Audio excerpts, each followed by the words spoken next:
How's it going, y'all? It's Pterodactyl here, and welcome to the first ever episode of WW What Just Happened, and this is going to be covering Extreme Rules 2016. So, as part of the kickoff show, Devon and Bubba Ray Dudley come out for like a little bit of last minute like Extreme Rules promo just to get people hyped up.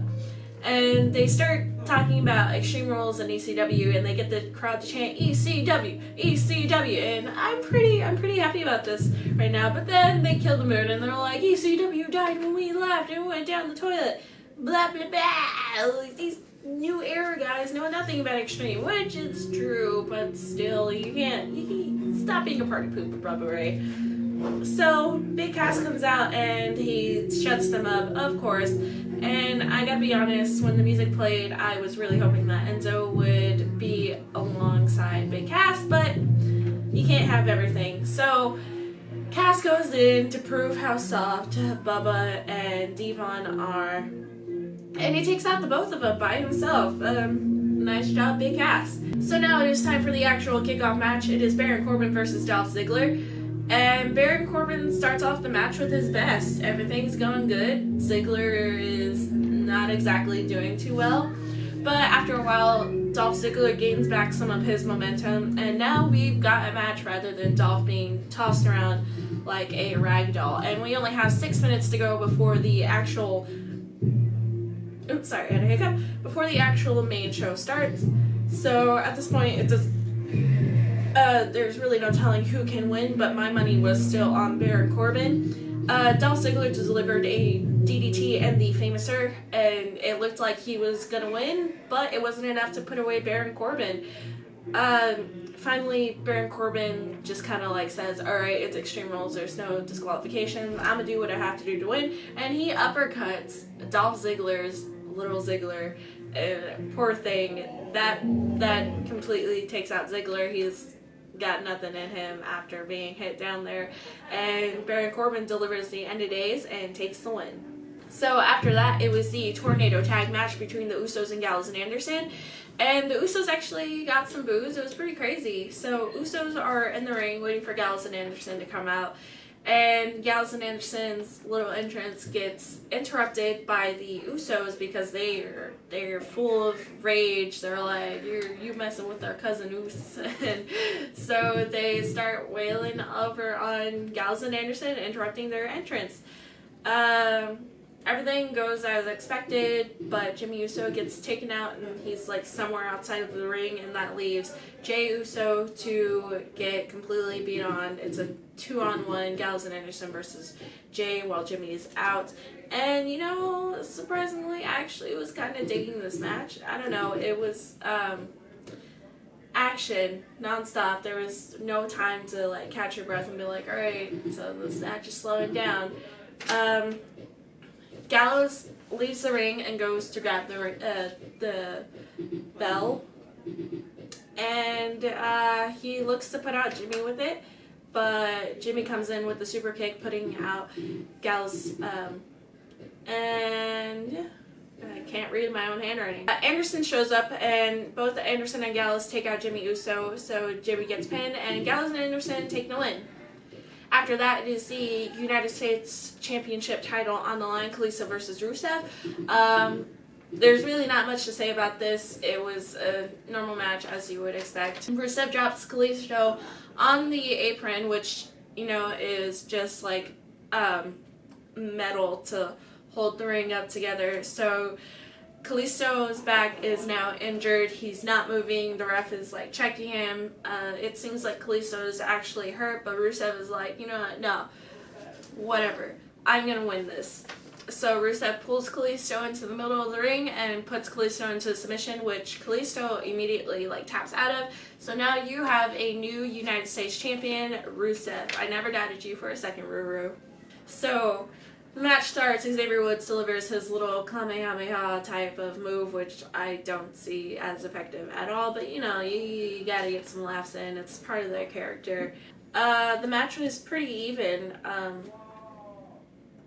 but I don't exactly remember what happened, but the ref ended up getting distracted, so Kofi took that as an advantage to kick, I believe, Aiden English in the head. New Day took the win, and they remain your WWE World Tag Team Champions.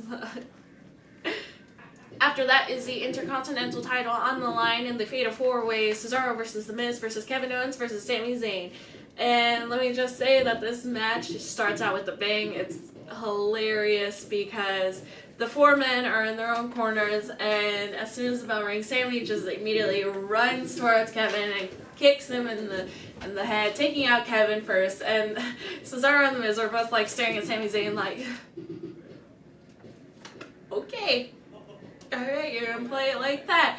So the 3 men are just kind of like staring at each other, laughing at the moment, and Cesaro is like, I'm going to take this opportunity. And he takes out The Miz, so now there's a one-on-one between Cesaro and Sami Zayn, and this match it's pretty good already. After a while of a little one-on-one, The Miz comes back in, but Sami Zayn takes out both The Miz and Cesaro. Kevin Owens is still laying down outside of the ring, which I think is kind of lame, but you know, it lets him save up his energy while the other guys just kind of like beat on each other.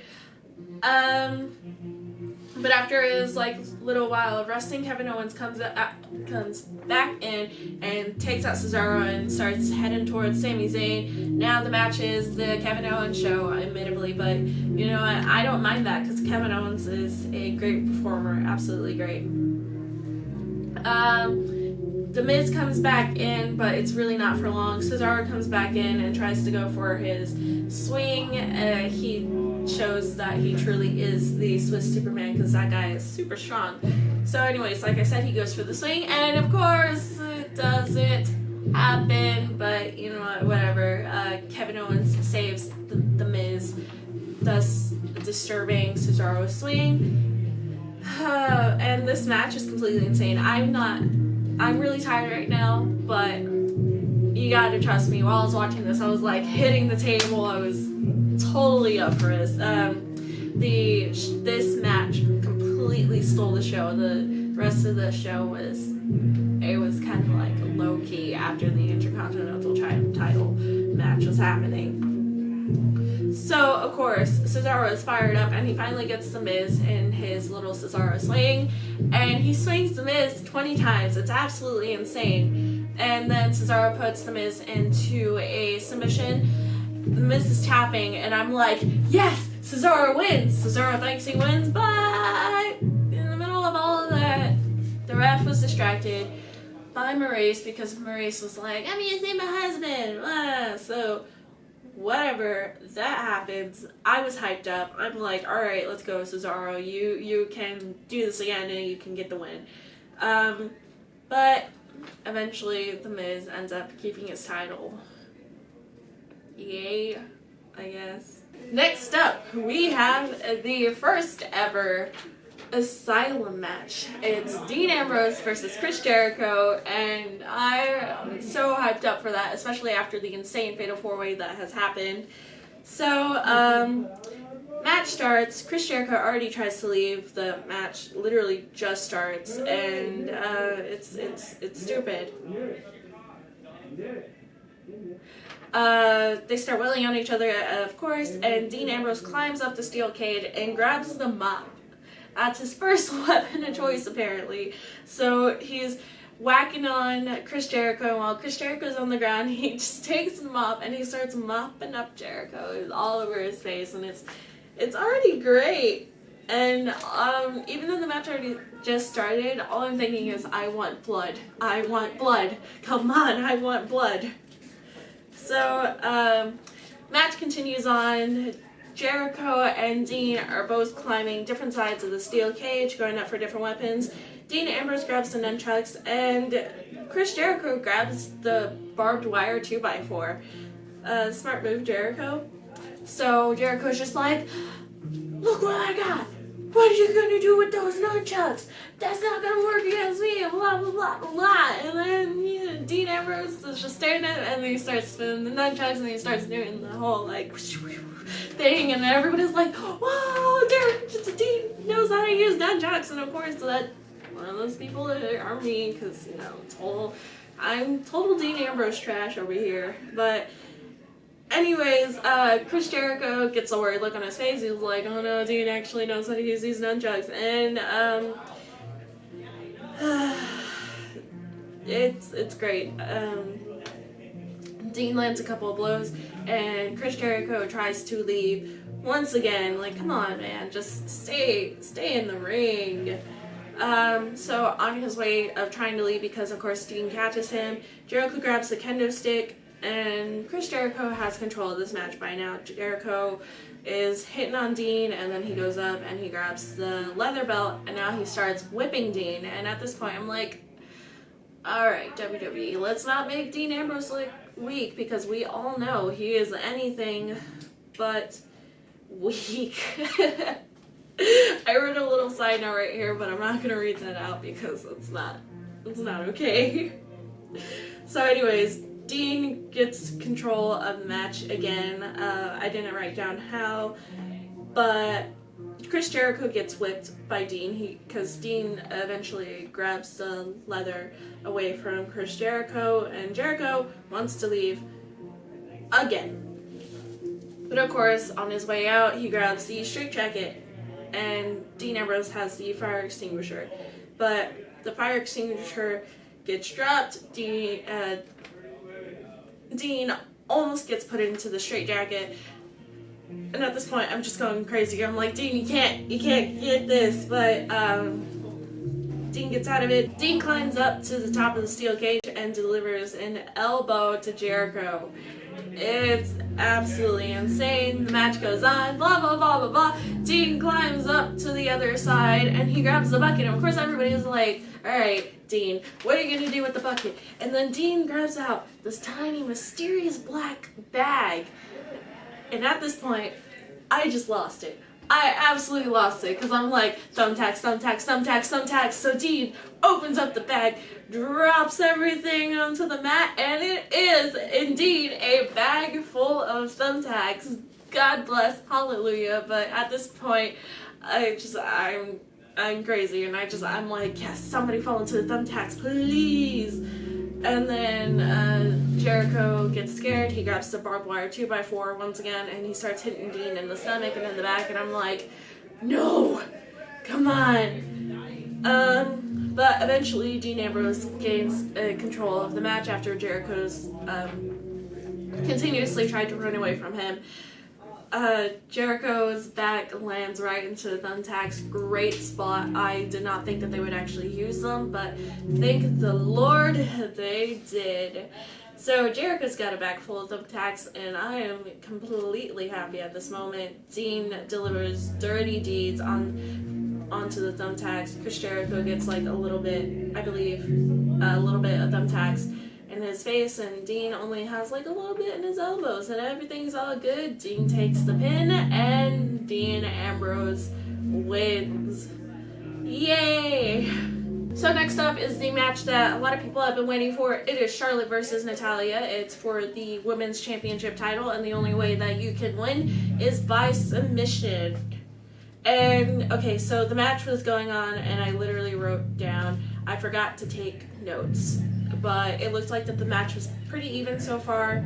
Charlotte was she was doing really well without Rick. I think she does a lot better without her dad there, because when Rick is there, she's like, Dad, I'm gonna depend on you, blah. But when she was out there by herself, it was going pretty well. Natty got Charlotte into submission. She got her into the sharpshooter, but you know, Charlotte had enough strength to make it over to the rope. But Natty drags her back into the ring. She makes it before the count of 5, so she didn't have to break. Good job, Natty.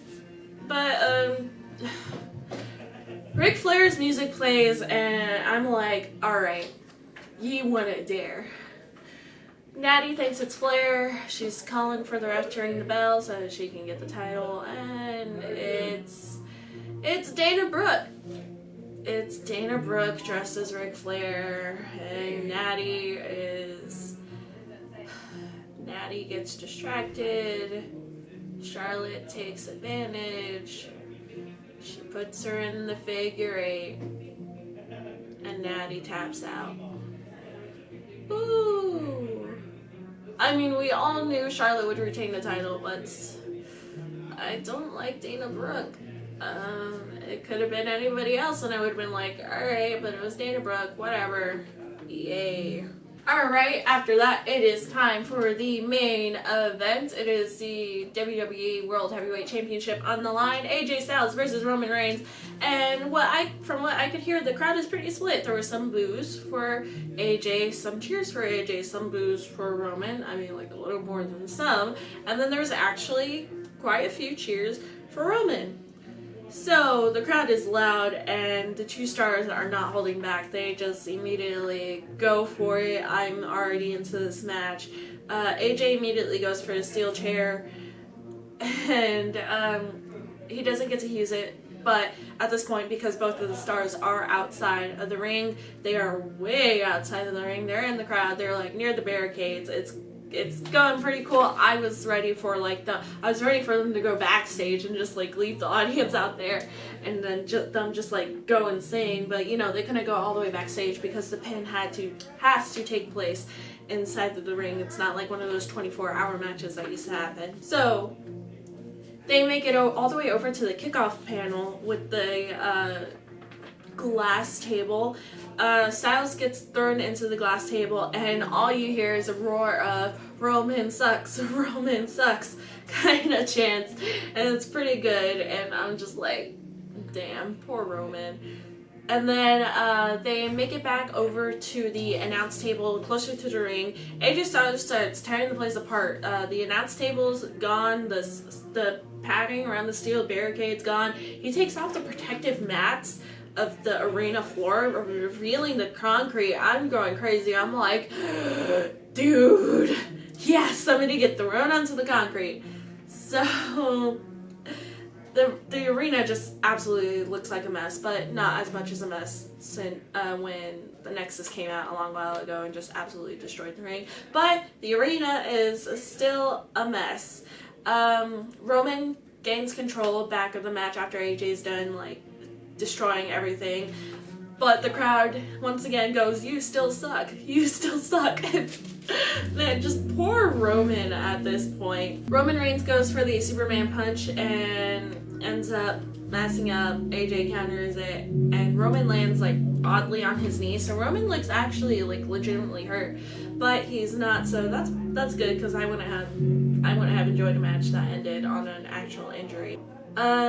Even though Roman's leg was hurt, AJ Styles was taking a massive beating, and because AJ is down and out, Gallows and Anderson come out. Of course, you know, it wouldn't be the club versus the Bloodline without Gallows and Anderson. And then after that, the USOS show up immediately after, and I was kind of hoping for this to just be a clean one-on-one, but you know, it's not gonna be. Anyways, AJ Styles is going crazy. The two, you know, little helpers of each superstar are outside doing their own thing, are all knocked out, whatever.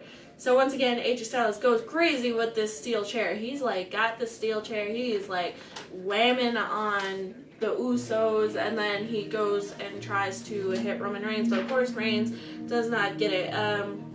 AJ Styles goes outside of the ring, he takes off the protective padding, and he goes for the phenomenal forearm, but Roman Reigns catches him with the spear, and that is enough, weirdly, to put away AJ Styles. Roman Reigns wins, he retains the title, and he's celebrating. Everybody is like, there's half boos, half cheering, and blah blah blah, the cameras stay on him, and then you just hear, woo! Like, everybody's cheering, I'm like, what's going on? And Seth freaking Rollins is back. He returns, he knocks out Roman Reigns, takes the belt, he's just like, Mary, he holds it up, everybody's like, yeah! I go and check my Twitter and everybody's like, welcome back, Seth, yeah, CrossFit Jesus, you look great with the belt, and I'm super excited. Hopefully we get an actual feud going on now, considering the fact that Seth Rollins is back. But I would just like to say before I end this video, 6 out of 8 of my predictions were correct, and I think that's pretty good. Not bad for my first time with predictions, and that was Extreme Rules 2016. I hope you all enjoyed the video. I apologize for not giving much information. I was really invested in these matches. It was pretty great. Thank y'all so much for watching. Don't forget to leave a like, comment, subscribe, and all that good stuff. And as always, I will see y'all later. Bye. Hey.